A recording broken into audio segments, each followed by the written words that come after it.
Hi, everyone. So, 20 minutes to speak about the formative moments in my life evolving as an architect. I was born in Haifa, 1938. Israel was not yet Israel, Palestine, British mandate, a year before the Second World War broke out. I have memories of that war, quite vivid. And soon after, 1947, 48, the War of Independence, another kind of major event. I was then 10 when the State of Israel was formed. That's me on our terrace in Haifa. Unbelievable city, hills, the bay, pine trees, with the ravines staying green and building on the hills in between the ravines. It was an amazing childhood. Not just the physical part, but also that. At the end of my street were the Baha'i gardens. The founder of the Baha'i religion is buried in Haifa, and the garden commemorates his tomb. And to me, that was paradise, the most beautiful thing I ever saw. I think my obsession with gardens started right there. We used to go there, play around. It was a privilege. And in terms of just experiencing architecture and starting to absorb it, not that I knew about the fact that I was absorbing it then, when I think back, the sort of modernism, we called it the white Bauhaus, in my hometown Haifa in Tel Aviv, which was being built right and left around us.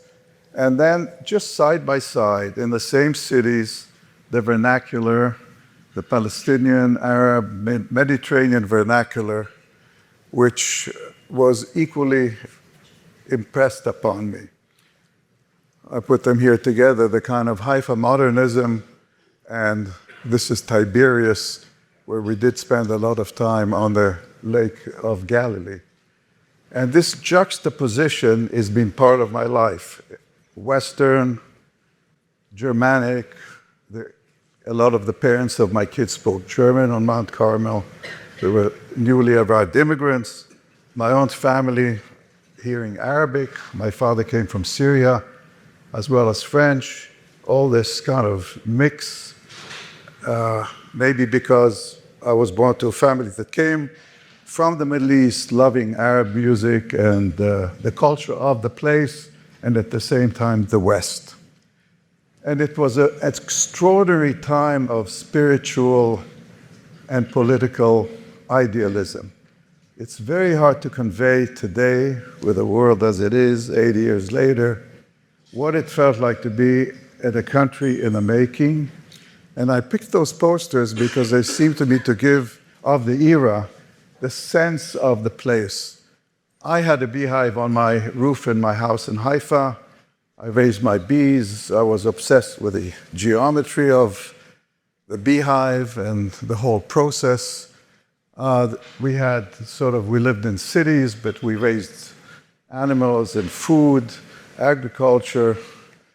And literally the idea of making the desert bloom, there were real ideals, social justice, the cooperative movement.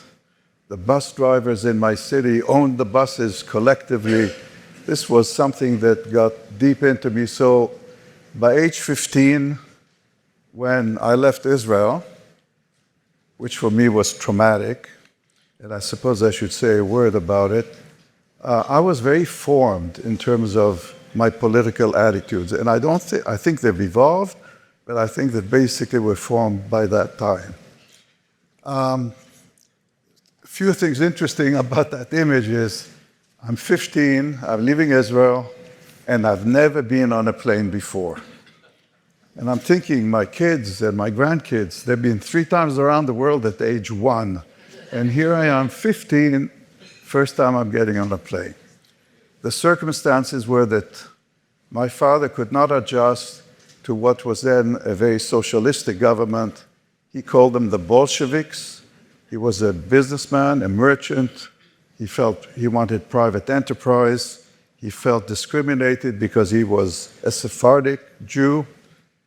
I never felt it. I went to an elite school. You couldn't tell that I was Sephardic because my accent is Ashkenazi accent, I would suspect. But for me, idealistic, socialist, my father saying they're Bolsheviks, and I have to go with them, of course, and I land in Canada. On the way, we stop in Europe, and that again was a very moving moment.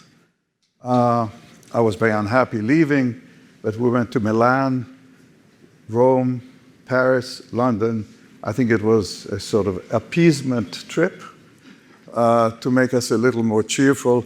And I remember the moment I went to the roof of the Duomo in Milan, and it blew my mind. Just blew my mind. I think I discovered kind of grand architecture at that moment. I have to emphasize, I was already registered to go to a school of agriculture. If I stayed in Israel, I would have been a farmer. I would be living on a kibbutz just now, and et cetera, et cetera. But something in me kind of got shaken up by the experience of that trip, not just at Duomo, of course, and then Paris and Versailles and on, great Gothic cathedrals. And then 2 years of high school, McGill University. Today we travel to pick the school for our children from city to city, which university, which college. In my days, I lived in Montreal. There was one school of architecture, that's where you went. Except my father wanted me to go to the business. The eldest Sephardic, in the Sephardic family, the eldest son, you must come and join the business. I say, no, no, no. They sent emissaries, then I make a deal. I do study architecture, but in the summers I work in the business in case I change my mind. So the outcome is I can take my shirt and tell you this is 200 thread cotton, you know, the best Egyptian or whatever cotton or wool, etc. One of the things that happened, once I was in McGill, I knew that this was my calling. I got to architecture because at Westmount High, the last year of high school I did in Canada, they gave us an aptitude test. And it said, excels in arts and excels in mathematics, suitable for architecture. And that's how it happened. But once I was in the school, I knew it was my calling.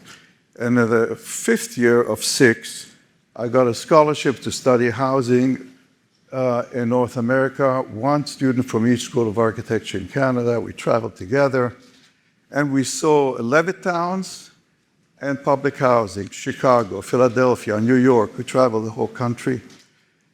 And it shook me up, and I came back and I said, for my thesis, I'm going to do a building system, which I called For Everyone a Garden. That was the motto, a case for city living, for everyone a garden.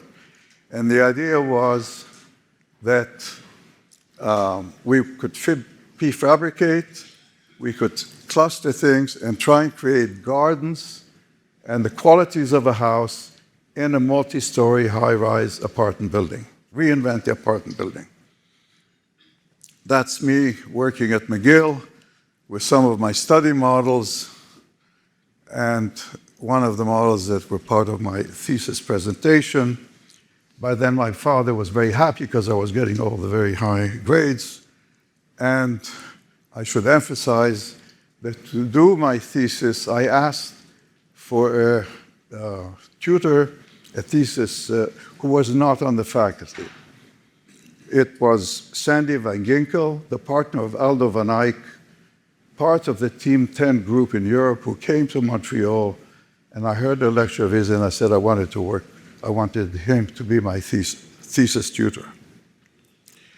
And Team 10, this whole group,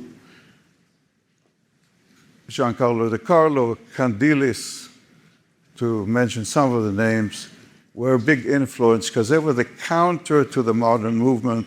They were talking about the Kasbah organisée, how to bring in the vernacular into architecture, and that really resonated with me, and maybe that goes back to my experience in Israel. And Aldo van Eyck has this magazine called Form, and he publishes my thesis, which was unusual. And on going back to that trip, one of the stops was Philadelphia, and I saw this Richards Medical Building, and it blew my mind. There was something to be magical about the idea that there are multiple systems to a building, and each has its rightful place in the expression of the architecture. And I said, I've got to work for this man. And so I went to see him. I spread my thesis drawings, and he said, you can start next week. I'm going to have next month, I'm going to have a cataract operation, and when I return, you should come. And I had this extraordinary year with Louis Kahn. Lou had a partner and a lover, very complicated, Ann Ting, who was still at the office. They had a falling out at that point. I won't go into the whole details, but some of you might have seen the story, My Architect. And Anne adopted me, not literally, but she was a great influence on me, as did, of course, Kahn. From Kahn, I learned what it means to be an architect. The first sketch, the charcoal, the detail, the mock-up, the construction, all of it, every step being equally meaningful. And I think that's the legacy of what I got out of it. And Anne was into geometry and the ideas of Bucky Fuller and Carl Jung, and I absorbed it all. And one of the books she introduced me to that was life-changing for me was Darcy Thompson on Growth and Form.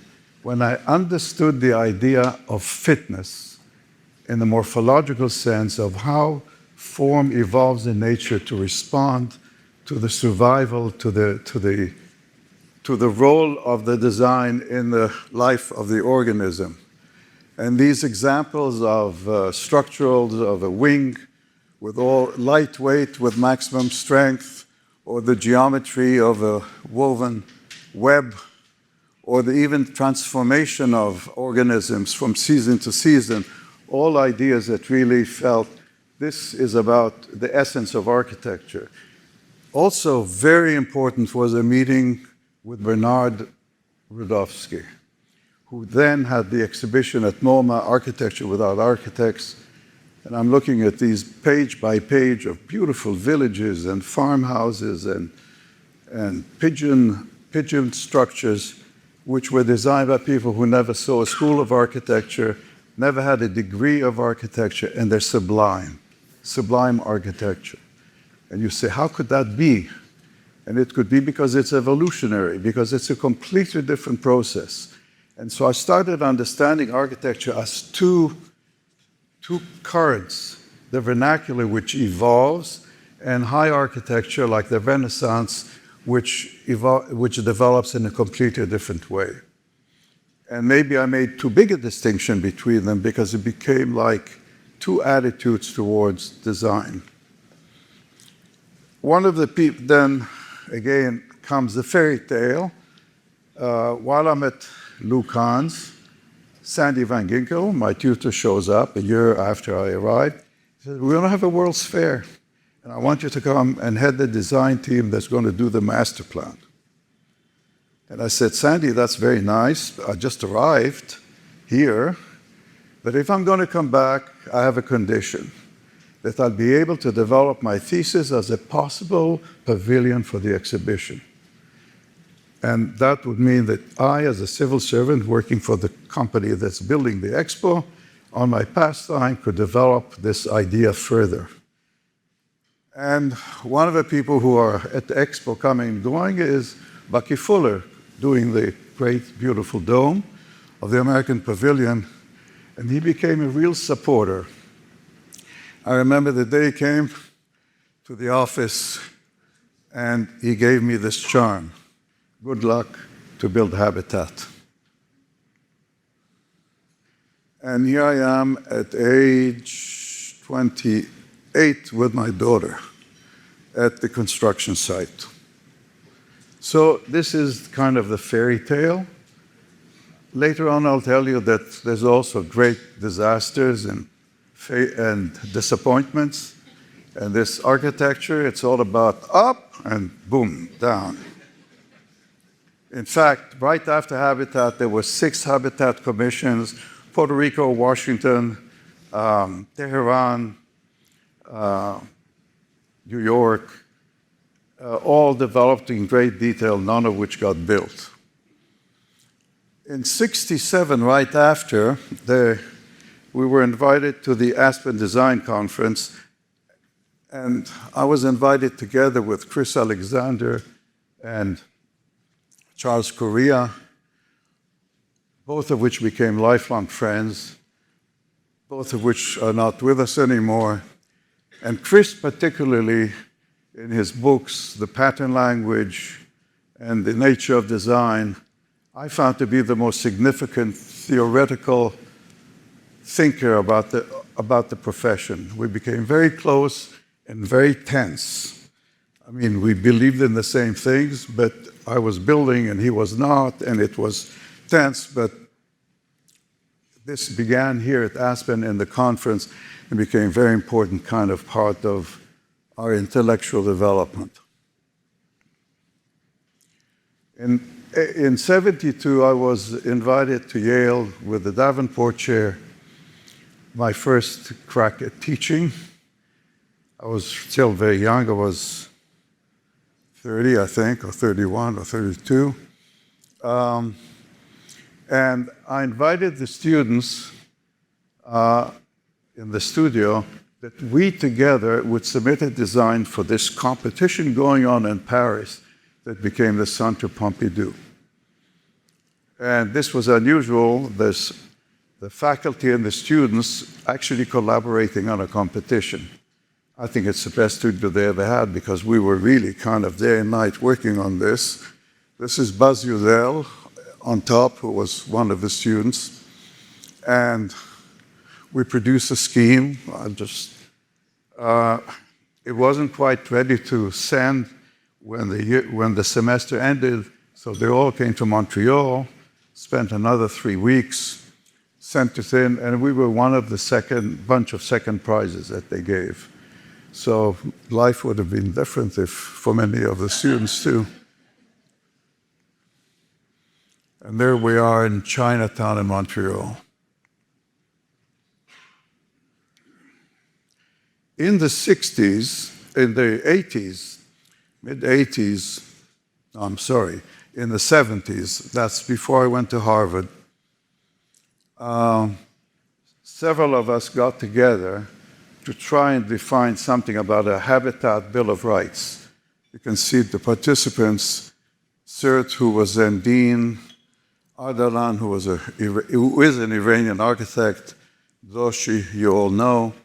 And we had several meetings in different countries working out this idea that we will have a habitat bill of rights which will physically try to define the attributes of good housing. And Ardalan, through his connections, got the government of Iran to submit to the United Nations Habitat Conference. And I'm mentioning this as part of kind of the things that happen around the profession. When I landed at Harvard in '78 and moved to Boston, relocated, it was like postmodernism,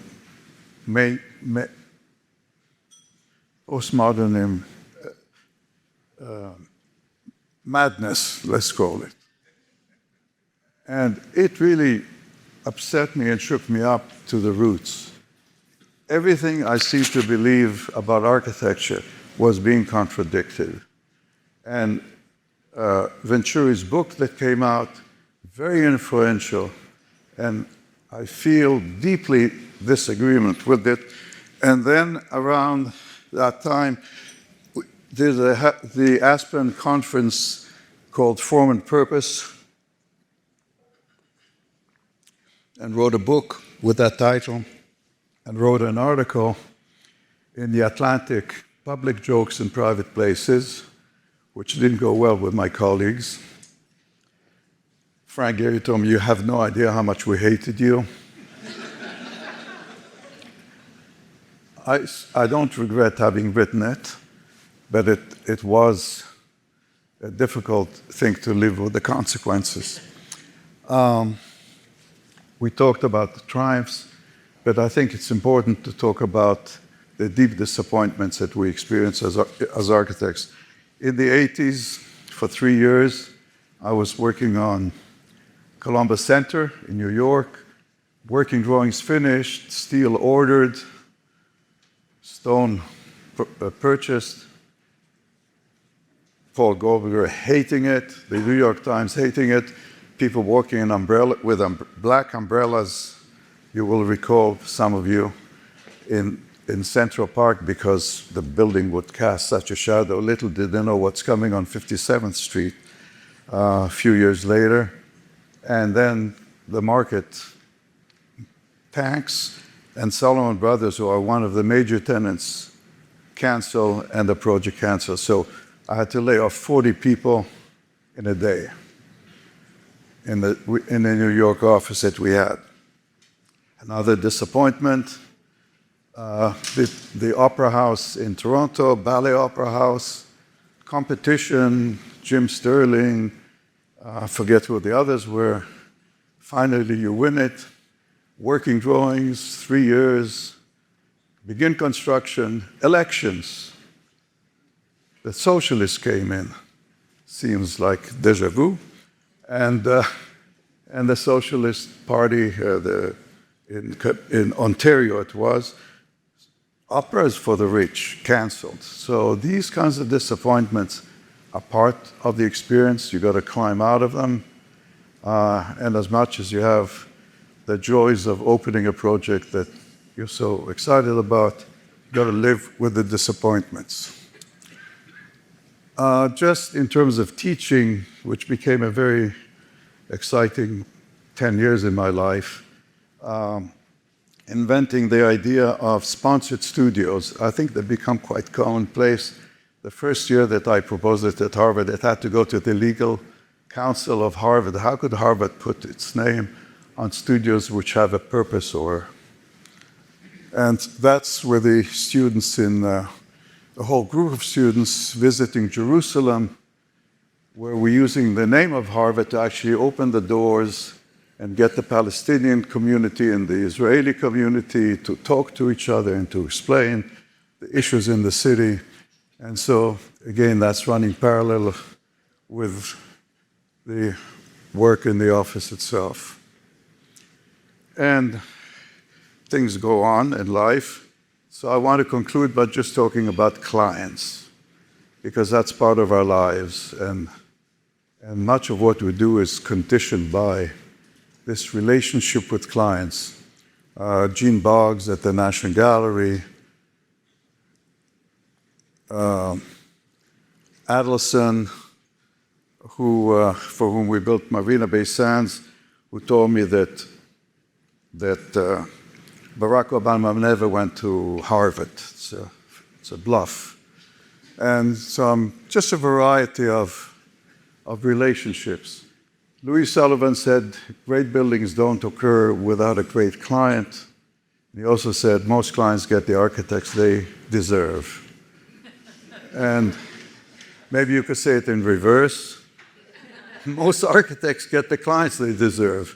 I don't know quite how all that works. But I do know that part of our lives is dealing with them. And sometimes we learn from them. Sometimes they learn from us. And sometimes we end up great friends. And sometimes not so much. Mostly for me, it's been ending up friends. And this whole process of working with people and listening and also knowing to articulate what's important is what's been part of my life that I've enjoyed very much. Thank you.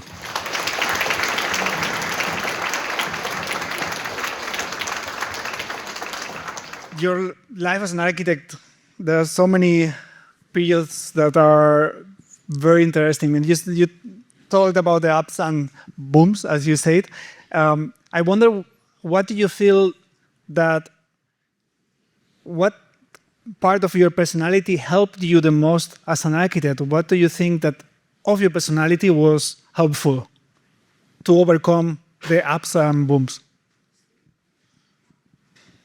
I don't know. I suppose there's a few. One is I don't hold grudges. I'll give you an example. I was sued by Sheldon Adelson after we finished Marina Bay because the project in Chongqing he thought was too much like his. Okay. I should be designing buildings that look like his. Okay, so 1 year in court, we won it. And 3 years later, he came and he said, let's make up. Well, somebody else said, let's make up. And I said, what's that all about? Well, we need you, because they wanted to build another phase. So I don't hold grudges, but I think also I'm somehow have the ability to climb out of that depression. I don't know. How? I wonder how. I don't know. How long it took you, for example, with Columbus, was a hard moment, a big team that you put in a lot of work, I mean, and then suddenly Columbus Center was a friend, actually, right? Yes. Mort Zuckerman was the client. He was my friend. That made it more painful because he didn't stand by me. And letting 40 people go was very painful. But you get out of it. Yeah, but now maybe it sounds easy, but how do you... told me that had he been in my shoes, he doesn't think he would have, but he would have too. He's had his downs. What brings your mood up when you have bad moments? I think working on something else new brings me up. Mm-hmm. And actually, soon after Columbus Center, we opened the National Gallery, which was already under construction. And Paul Goldberger came and wrote a rave review about it. He must have been feeling guilty about Columbus Center. So we've become very good friends now, but at the time, the National Gallery open was a great triumph that helped. Looking back at your career, do you feel most proud of what you have built or what you have not built? Meaning two things that were actually good designs and could have been something good, and sometimes some things that you haven't built because you did, even if you needed the money for your practice, you said no because it was not fitting your values. Yeah, there's many questions in one. But, and you had the time to... But like on the ones not built, we have here Ada Karmi Melamed, who won the competition for the Supreme Court of Israel. Good building, if I might say. Great building. Ada, say hello. No, say no. Okay. I lost it, and I thought my scheme was amazing. But so that's, I respect what they've done. I took a completely different approach. I thought it was a good approach, and we lost it. And that's not the only time you do a competition where you lose. I mean, first of all, half our work is competitions.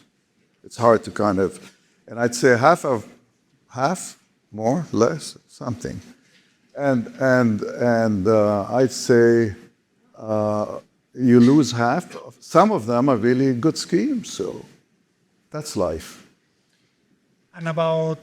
And some of them you learn from and you can use again some ideas. Some of them are so site-specific that's it. Just say goodbye. And from now back, because my question was so wide, what you have done, what do you feel the most proud of? Well, for me, architecture is when it's built. If it's not built, it's not yet architecture, it's idea. I think that's an important distinction for me. And when it's built and people are there and they're using it and it works, that's what I'm proud of. If I have something on paper, I can feel good about it, but it's not architecture, it's not built, it's not real, it's not materialized, and therefore it's just an idea. And the distinction for me is fundamental. Well, you had an exhibition that you did with unbuilt projects? I did a book. A book? With intention to build. And the emphasis is they didn't get built, but they were designed with the intention to build them, meaning they got all the details, structural, mechanical, all the thinking as if you were going to build them. We had this year Charu Kokate, your partner in Singapore, participating in Singapore at our event, and she talked about you and she said, but back to that, she talked also about how intense was the work for Marina Bay Sands. And you say about that period of time that after that you felt like you can do everything, anything. Yeah, so I'd say up to building Marina Bay Sands, I had the complex that the really big complex projects, we kind of, with our office of 70, 80 people, would have a hard time handling. Like if somebody came and said, do the Empire State Building in our little office, relatively little office. When we got that built in 4 years, designed and built, we all felt, more important than we felt, that we could do any project of any scale, and we can do it as good as the offices that are 500 people. Because you have had a moment, even modesty. I feel it was such an intense time for the team and for the office as a challenge, because you said also what was going to happen to the office if you have the commission, and you had the commission, so it was a big challenge. During your career, you have ups and downs and times where you were a hero after Habitat, and then a moment that coming back with all the super big projects. What does success as an architect mean to you? How will you define it? I think the final test is looking at buildings 50 years after, 40 years after, I mean even 20 years after. And you see how they have measured against the life intended in the building, against the elements, against, in other words, the test of a building is not when you open it, it's after it's lived for a while. And to me, that's the test of success. You know, when I go to a building that's been there for 20 years and it's thriving and it's working and so on, that's the ultimate test. And last one, I agree with that ultimate test. That answer is always the meaning of the success is always very personal. So it's interesting to hear your opinion on that. One last question about how you pivoted from public commissions to working mainly with private clients. That not mainly, but at this point, yes. Yeah. How was it for you to the transition to work? Painful, very painful. I mean by that these clients are obviously thinking of their money first, right? They want a return of investment. Yeah, it's painful because when you're working on institutional, whether the budgets are good or tight, or sometimes it's a building committee, sometimes it's a person, you know, the aspiration is shared, like particularly in a project like Yad Vashem, the Holocaust Museum, or a library, Salt Library, or the Vancouver Library. You share, in other words, it's natural for the client and you to have the same aspiration. But it's not true with developer clients. Commercial clients are very difficult. And they have, first of all, they tend to be developers who've built a lot, opinionated. They seem to be always surrounded by, the most difficult thing is working for the architects of the developer. The in-house architects, really tough. because a lot of them are just frustrated. They don't want you there. They want to do it themselves. So working with the development industry, let me call it industry so it's not personalized, is a much more difficult process to maintain the integrity of a building. And often we need to have to say no because you read in a constellation that you won't be able to do a building of any significance. And then why do it? Which is important to read that room and see so maybe if it's a good time to escape and do something else. You say that clients might get the architects that they deserve, but maybe the architects get the clients that they deserve. What type of client do you deserve today? Tell us. I'll leave Tell us. unanswered. All right. Okay. Thank you, Moshe, for the beautiful talk.